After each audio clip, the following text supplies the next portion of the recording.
नमस्कार, state live में स्वागत है आपका और मैं हूं श्वेता। पहली खबर प्रधानमंत्री नरेंद्र मोदी को लेकर के है। 24 फरवरी को प्रधानमंत्री भागलपुर दौरे पर होंगे। इस दौरान वो पूरी ट्रैफिक व्यवस्था की किस तरह सुचारू रूप से वहां जारी की जाएगी, इसकी जानकारी हमें डीएसपी आशीष कुमार सिंह ने दी है। उन्होंने बताया कि नवगछिया की ओर से गंगा पार से आने वाली वाहन से महिला आईटीआई मैदान, चंपारण मीट हाउस के turn, polytechnic super speciality hospital में वाहनों का ठहराव होगा। वहीं कहत गांव से आने वाले वाहन engineering college triple IT mount ACC में रुकेंगे। शहर के लोगों के लिए जिला school, CMS school, Lajpat park में पार्किंग स्थल रहेगी। तिलका मांझी से हवाई अड्डा तक वाहन पूर्ण रूप से प्रतिबंधित रहेंगे। मुंगेर सुल्तानगंज से आने वाली वाहन लोदीपुर के तरफ टोल प्लाजा के पास, वंशी टीकर ग्लोबल हॉस्पिटल के पास मैदान में लगाना है। गौरतलब हो कि पूरी ट्रैफिक व्यवस्था में 300 किसान संभालेंगे जो पूरी ट्रैफिक व्यवस्था सुचारू रूप से देखेंगे। ये जानकारी प्रेस वार्ता के दौरान आशीष कुमार सिंह, ट्रैफिक डीएसपी ने दी।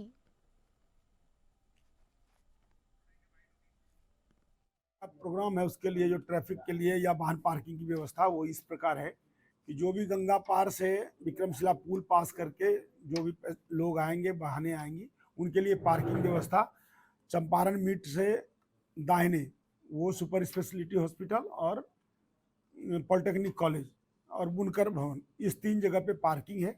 पार्किंग की व्यवस्था की गई है। बाएं तरफ जब आएंगे तो महिला आईटीआई है और ये यार्ड है खाली सिंगला का, उसमें पार्किंग की व्यवस्था है। उससे आप आगे बढ़ेंगे तो आयकर भवन और डिज्नीलैंड मेला जो लगता है, इस दोनों में पार्किंग की व्यवस्था है। इस तरफ से आने वाली सभी गाड़ियों के लिए इतना ही व्यवस्था है। जो कहलगांव साइड से जितनी भी बसें आएंगी उसके लिए इंजीनियरिंग कॉलेज, ट्रिपल आईटी, बीएसआईडीसी और मजार के सामने और आयुष गैस गोदाम, इतना जगह पे पार्किंग की व्यवस्था की गई है। आपको बता दें कि 24 फरवरी को प्रधानमंत्री नरेंद्र मोदी भागलपुर दौरे पर होंगे। इस दौरान भागलपुर हवाई अड्डा मैदान में आयोजित जनसभा सह किसान सम्मान निधि वितरण कार्यक्रम में मुंगेर के हजारों एनडीए कार्यकर्ता शिरकत करेंगे। पीएम की सभा को ऐतिहासिक बनाने के लिए एनडीए कार्यकर्ता किसानों के बीच आमंत्रण पत्र का वितरण कर रहे हैं। नचिकेता मंडल ने कहा कि एनडीए के सभी घटक दल के सदस्य पीएम की सभा को ऐतिहासिक बनाने के लिए लगातार बैठक कर रहे हैं। बीजेपी जिला अध्यक्ष ने कहा कि दिल्ली चुनाव फतेह के बाद प्रधानमंत्री का यह बिहार का पहला दौरा है। भागलपुर से पूरे देश के किसानों को किसान सम्मान निधि की 19वीं किस्त जारी करते हुए अनेक सौगात देंगे प्रधानमंत्री नरेंद्र मोदी।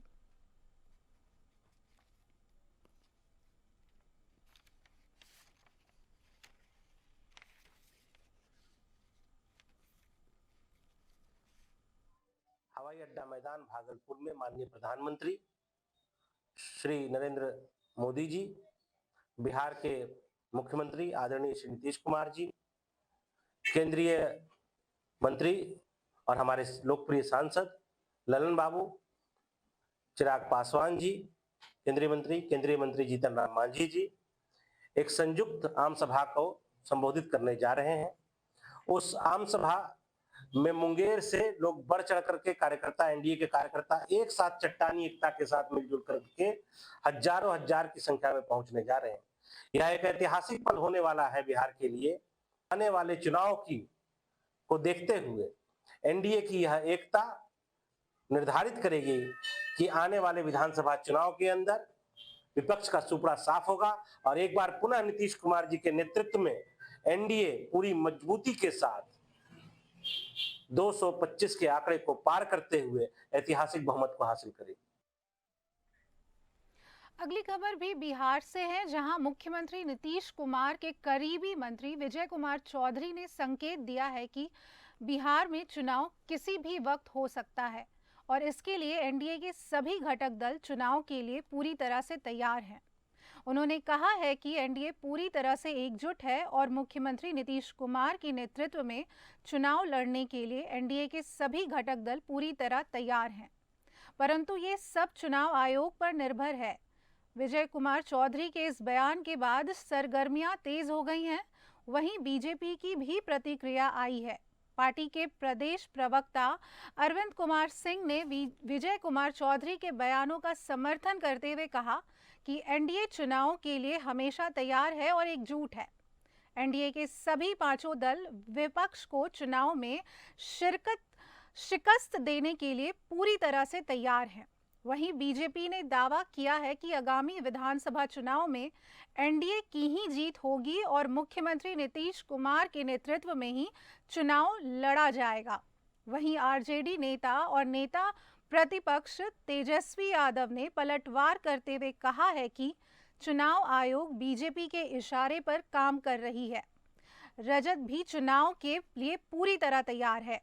तेजस्वी यादव ने सीएम नीतीश को पकड़वा मुख्यमंत्री करार दिया है, जो चंद बीजेपी के नेता और अधिकारियों के इशारे पर काम कर रहे हैं।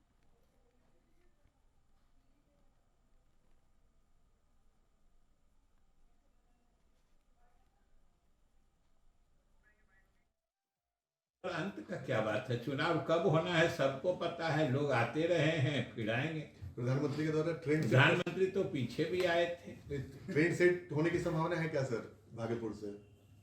नहीं, हम लोग को तो कि यहाँ तो चुनावी माहौल, हम एनडीए जो है, हम नीतीश कुमार के नेतृत्व में एनडीए, तो आप देख रहे हैं कि ये पूरी तरह न सिर्फ एकजुट है, बल्कि किसी भी समय चुनाव का सामना करने को हम लोग तैयार हैं।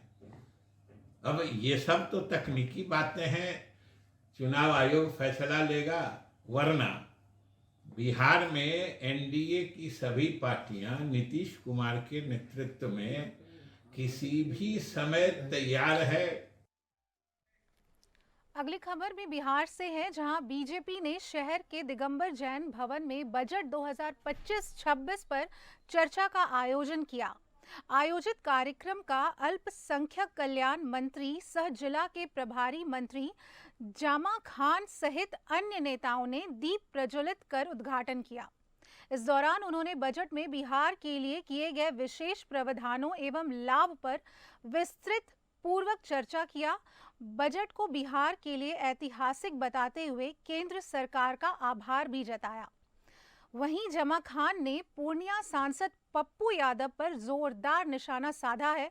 उन्होंने कहा कि पूर्णिया सांसद पप्पू यादव सिर्फ सुर्खियों में बने रहने के लिए ऊल जलूल बयानबाजी करते रहते हैं।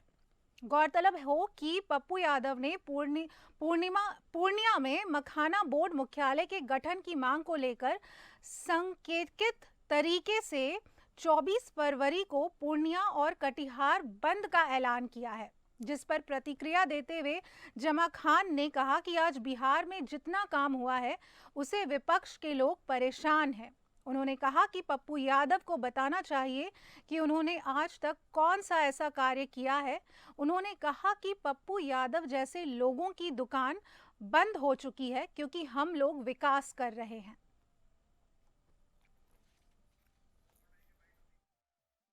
इसके अंदर जो ऐतिहासिक कार्य हुए हैं, आप सबसे ज्यादा कोई नहीं जानता, क्योंकि आप सब जानते हैं, मीडिया के साथी हैं, सबके बारे में आप जानते हैं, हर पार्टी के बारे में जानते हैं, किसकी क्या सोच है इसके बारे में आप जानते हैं। मैं उनका नाम नहीं लेना चाहता। मैं तमाम लोगों से कहना चाहता हूं जो विपक्ष के लोग हैं परेशान हैं, क्योंकि हम लोग कभी भी मंच पे आने के बाद किसी की जात की बिरादरी की किसी का आलोचना नहीं करते। हम सिर्फ काम की बातें करते हैं, जिससे नेतृत्व हम लोग काम करते हैं बिहार के अंदर, और आज देश जिससे नेतृत्व काम कर रहा है। निश्चित तौर पर मैं इस बात को चैलेंज करना चाहता हूं कि आप चुनाव की बात अलग कर दो, आप बता दो कौन सा आप काम किए हैं। आज जब से हम लोगों को नेतृत्व मिला है, बिहार हो देश हो आगे बढ़ा है। बिहार की बात मैं करना चाहता हूं, जिसका आप नाम, ऐसे तमाम लोग हैं जो परेशान हैं, उनकी दुकानें बंद हो गई है, इसलिए हम लोग विकास करते हैं, मंच पे चढ़ते हैं कि जात की बातें नहीं करते, बिरादरी की बातें नहीं करते। बिहार कैसे आगे बढ़े, बिहार कैसे आगे जाकर सम्मान बिहार के लोगों को मिले, इसकी हम लोग चर्चा करते हैं और बात करते हैं। तो लोग जानते हैं कि 2025 के आने के बाद सबकी दुकानें बंद हो जाएगी। विकास को लेकर मैं जात की बात नहीं करता, पार्टी की बात नहीं करता, लेकिन मेरी एनडीए पार्टी जो विकास किया है, एनडीए को बिहार नहीं, देश नहीं, पूरी दुनिया के लोगों ने सराहा है कि भाई जो बिहार के अंदर काम हुआ, विकास हुआ, कहीं नहीं हुआ है। अगली खबर ऑस्ट्रेलियाई निवासी का भारत प्रेम को लेकर के है। ऑस्ट्रेलियाई निवासी ने अपने वसीयत में लिखा कि जब उनकी मौत हो जाए तो उनका अंतिम संस्कार भारत में किया जाए। विडंबना ऐसी हुई कि 12वीं बार भारत भ्रमण के दौरान क्रूज में 91 साल के डोनाल्ड सैम की मौत के बाद अंतिम संस्कार भारत में ही हुआ। दरअसल ऑस्ट्रेलियाई दूतावास से सहमति के बाद बिहार के मुंगेर में ईसाई कब्रिस्तान चुरम्बा में डोनाल्ड सैम की पत्नी और परिचितों के सामने दफनाया गया। मृतक के पिता ब्रिटिश फौज में भारत में ही कार्यरत थे। गौरतलब है कि ऑस्ट्रेलिया के सिडनी शहर निवासी 91 वर्षीय डोनाल्ड सैम को भारत से इस कदर प्रेम था कि उन्होंने अपने परिजनों के समक्ष इच्छा प्रकट की थी कि उनकी मौत के बाद उन्हें भारत के किसी ईसाई कब्रिस्तान में दफनाया जाए। और कुछ संयोग ऐसा बना कि जब वो 12वीं बार भारत भ्रमण करने पहुंचे तो 21 सदस्यीय ऑस्ट्रेलिया टीम के साथ जब वो गंगा के रास्ते मुंगेर होते हुए क्रूज से पटना जा रहे थे तो उनकी तबीयत बिगड़ी, जिसे मुंगेर के नेशनल अस्पताल ले जाया गया, जहां डॉक्टरों ने उन्हें मृत घोषित कर दिया।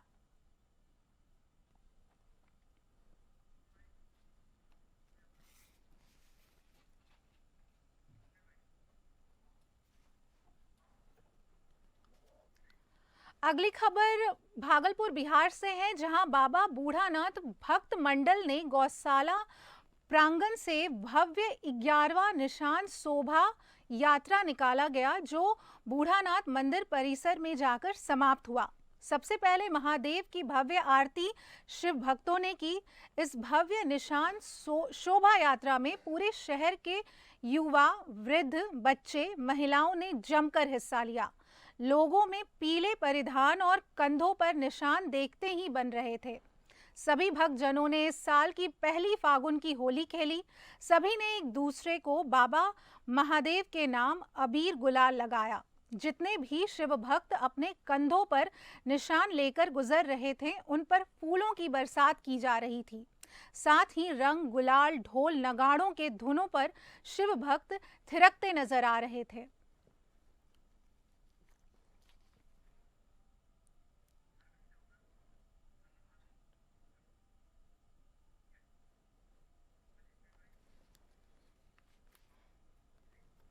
अगली खबर झारखंड बजट को लेकर के है, जहां केंद्रीय मंत्री अन्नपूर्णा देवी ने पेश केंद्रीय बजट को लेकर महिलाओं, युवाओं के बीच संवाद किया। उन्होंने कहा, महिलाओं, युवाओं, किसानों, गरीबों के लिए सर्वसमावेशी बजट है। महिलाओं के लिए सशक्तिकरण के बढ़ावे के लिए ये बजट सहयोगी के रूप में है। मध्यम वर्गीय के लिए पहली बार किसी सरकार ने सोचा है। बच्चों के पोषण के लिए, स्वास्थ्य के लिए, पढ़ाई के लिए ध्यान रखा गया है।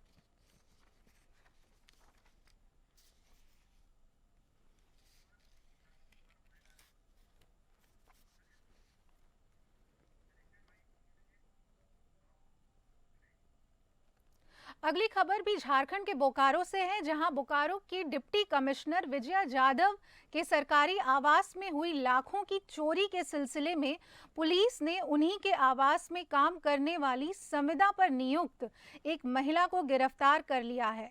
उसके पास से डिप्टी कमिश्नर की अलमारी और कबर्ड से चुराए गए नगद 95,000 में से 7,000 नगद, डायमंड की अंगूठी, डिप्टी कमिश्नर के उपयोग में आने वाला लिपस्टिक, परफ्यूम और साड़ी समेत कई अन्य सामान बरामद किए गए।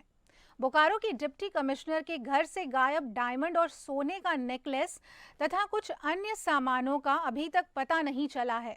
गिरफ्तार महिला की निशानदेही पर डीसी आवास से चोरी गए सामानों की रिकवरी के लिए चास में एक तालाब में गोताखोर को लगाया गया, मगर पुलिस को कामयाबी नहीं मिली।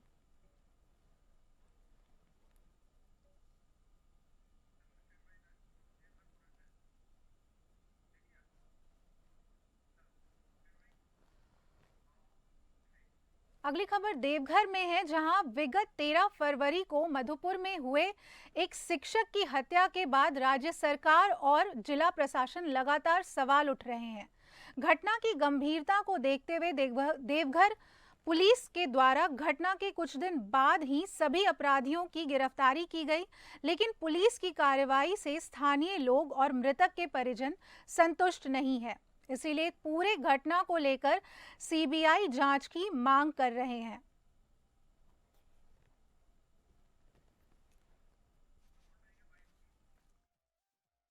देखिए, ये निर्मम हत्या है और ये मधुपुर में पहला घटना है और इस तरह का बम्बार्डिंग का घटना जो हुआ है उसमें परिवार वाले के साथ में हम लोग भी दुखित हैं और हम लोग जो है परिवार के साथ में जो है न्याय का मांग कर रहे हैं, क्योंकि इस न्याय से हम लोगों को संतुष्ट नहीं हो रहे हैं, जिसके कारण से हम लोग जो है सीबीआई की जांच भी मांग कर रहे हैं कि ताकि और गहन जांच हो और जो तार जुड़े हुए हैं आपराधिक लोगों से अन्य स्टेट से, उन लोगों को साथ में जो है जांच करते हुए जो मेन अपराधी है उसको पकड़ा जाए। अगली खबर हम ले रहे हैं एमपी से, जहां एमपी के बालाघाट में कान्हा भोरदेव डिवीजन के सुपखार रेंज स्थित रौंदा जंगल क्षेत्र में हुए मुठभेड़ में मारी गई इनामी 4 महिला नक्सलियों के शव को जिला अस्पताल में कड़ी सुरक्षा व्यवस्था के बीच पोस्टमार्टम के लिए भेजा गया। इसके बाद शवों को उनके परिजनों को सौंप दिया गया।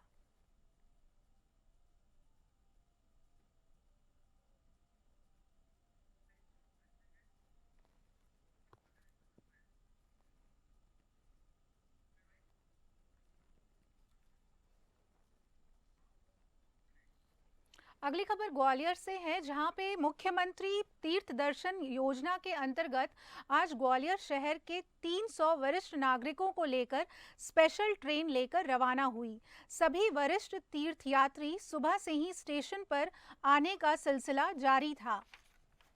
मुख्यमंत्री तीर्थ दर्शन यात्रा में 300 सीनियर सिटीजन यात्रियों को नागपुर में दीक्षा भूमि, स्पूत, रामटेक मंदिर, शिव मंदिर, जैन मंदिर जैसी पवित्र स्थल के दर्शन कराए जाएंगे। ये स्पेशल ट्रेन तीर्थ स्थलों के दर्शन कराने के बाद 26 फरवरी को वापस ग्वालियर लौटेगी। सभी यात्रियों को आवश्यक दिशा निर्देश भी दिए जा चुके हैं।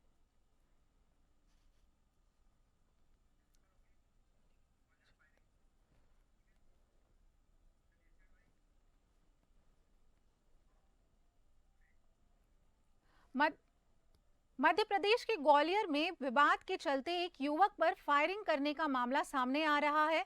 घटना सीसीटीवी कैमरे में कैद हो गई और 3 दोस्तों पर युवक को जान से मारने की नीयत से फायरिंग करने का आरोप है। घटना के बाद तीनों आरोपी फरार हो गए हैं। वहीं पुलिस ने तीनों आरोपियों को नामजद करके उनकी तलाश शुरू कर दी है।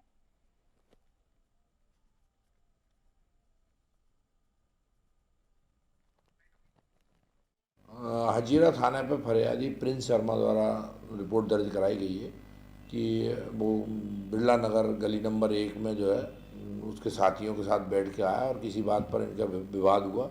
उस बात पर इसके 3 साथी जो हैं बंटी भदौरिया, छोटू रावत, आकाश गुजर, इन लोगों ने जो है गाली गलौज करी और जान से मारने की नीयत से कट्टे से फायर किया, जिससे जो बच गया। उसकी रिपोर्ट पर से जो है तीनों के विरुद्ध हत्या का प्रयास का अपराध पंजीबद्ध किया गया। प्रकरण में विवेचना की जा रही। विवेचना में सीसीटीवी फुटेज भी फायरिंग का सामने आया, उसको भी विवेचना में शामिल किया गया। आरोपियों की गिरफ्तारी के लिए टीम रवाना की गई है। आरोपियों को जल्दी से जल्दी गिरफ्तार कर माननीय न्यायालय के समक्ष पेश किया जाए। अगली खबर हरियाणा के मुख्यमंत्री नायाब सिंह सैनी की सुरक्षा को चूक को लेकर के है। नायाब सिंह सैनी की सुरक्षा में जो चूक हुई है उसके चलते बहुत बड़ा बवाल मच गया है। चंडीगढ़ पुलिस सवालों के घेरे में आ गई है। हरियाणा सरकार ने भी चंडीगढ़ पुलिस के आगे कड़ा ऐतराज जताया है। हरियाणा सरकार की ओर से कहा गया है कि सीएम सैनी के हरियाणा निवास जाते वक्त रूट क्लियर कराना चंडीगढ़ पुलिस की जिम्मेदारी थी। इसके बावजूद जब वो संत कबीर कुटीर से हरियाणा निवास के लिए आए तो पंजाब भवन के बाहर गेट बंद था। इस गेट की चाबी पंजाब सरकार की तरफ से लगाए गए गार्ड के पास थी। सैनी ने कहा कि पंजाब भवन का गेट बंद होना गलत था।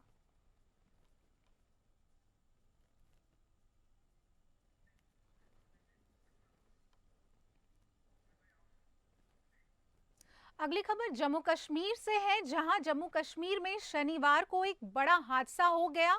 जम्मू से कटारा जा रही तीर्थ यात्रियों की बस मंडा इलाके के पास खाई में गिर गई। बस के अंदर 18 लोग बैठे थे, जिनमें से 17 लोगों को सही सलामत निकाल के इलाज के लिए जीएमसी में भेजा गया है। वहीं ड्राइवर का शव रेस्क्यू टीम को मिला है। शव को एम्बुलेंस से जीएमसी रवाना कर दिया गया। पुलिस ने बताया कि बस उत्तराखंड की है। अभी तक की जानकारी के हिसाब से ड्राइवर का नाम राकेश है, जो हिमाचल कंगाड़ा का रहने वाला था और 22 साल से बस चला रहा था। फिलहाल बचाव का काम चल रहा है और अग्निशमक और आपातकालीन सेवा के एक अधिकारी का कहना है कि यहां बचाव अभियान चलाना मुश्किल था, इसीलिए बस खाई में गिर गई थी। एसडीआरएफ टीम और अन्य सभी एजेंसियां यहां हैं। अभी बस के अंदर कोई नहीं है, फिर भी हम तलाशी अभियान चलाने के बाद ही इस बारे में कुछ कह पाएंगे।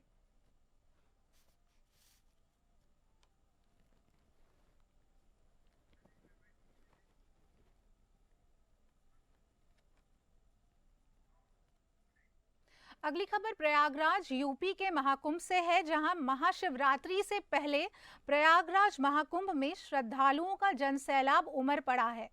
26 फरवरी को महाशिवरात्रि के दिन संगम में आखिरी स्नान है। इससे पहले श्रद्धालुओं में संगम में डुबकी लगाने के लिए होड़ मची हुई है। आज बड़ी संख्या में श्रद्धालु संगम में डुबकी लगाने के लिए पहुंचे हैं। श्रद्धालुओं की भारी भीड़ की वजह से प्रयागराज में 25 किलोमीटर तक लंबा जाम लग गया है। सड़क पर गाड़ियां रेंगती हुई नजर आ रही हैं।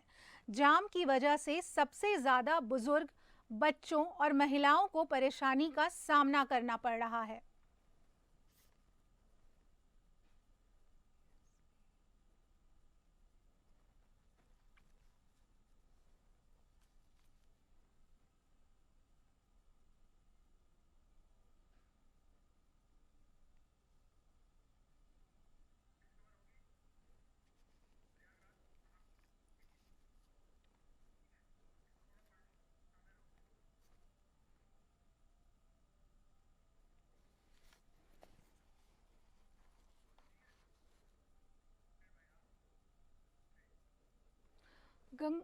गंगा जमुना अदृश्य सरस्वती की त्रिवेणी पर श्रद्धालु आस्था की डुबकी लगा रहे हैं।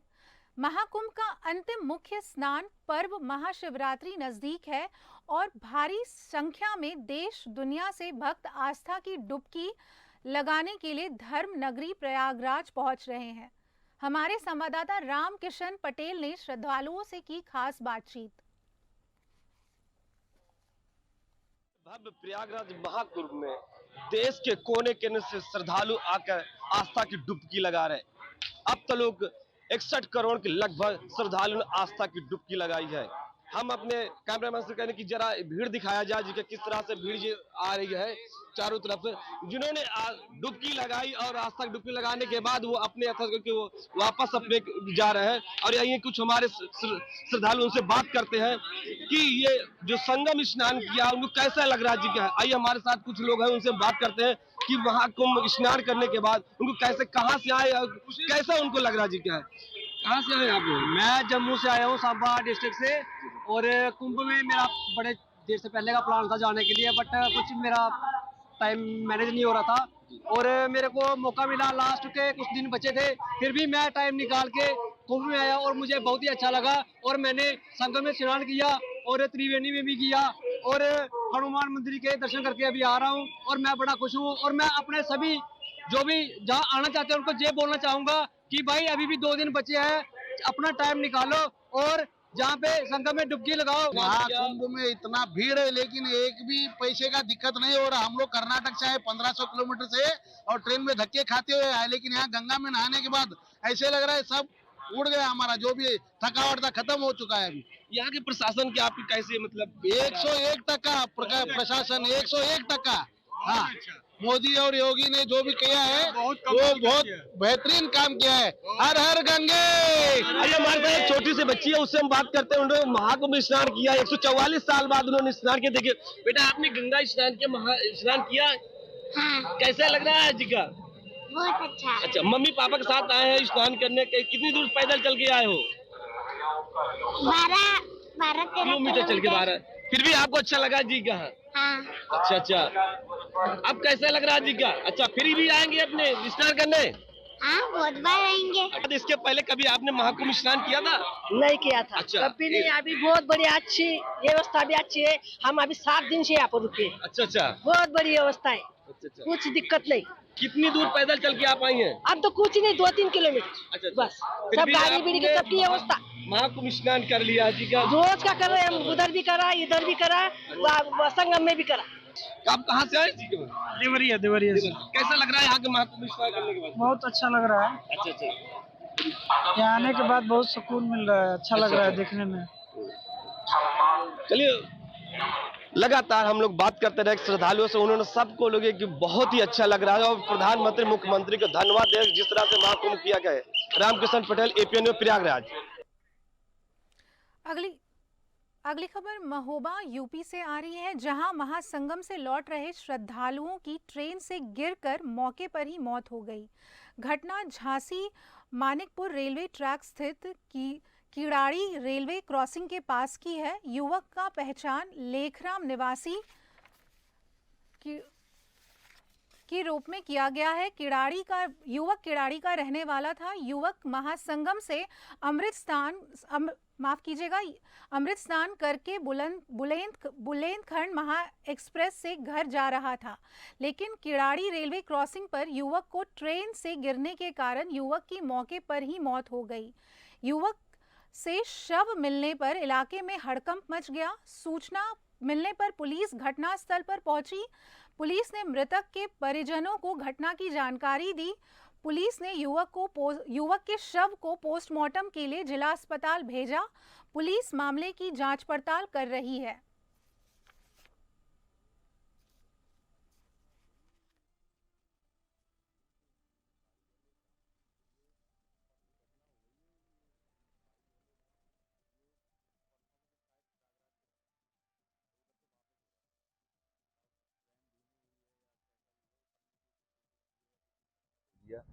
तो ये उधर पड़ा मिला हमको सुबह मॉर्निंग। सूचना गांव के लोगों ने देखा तो बताया, तो हम पहुंचे। अब कुछ समझ नहीं आ रहा, ये है कि ऐसा लग रहा है जैसे उतर रहा हो या किसी ने धक्का दिया हो, ऐसा लग रहा है।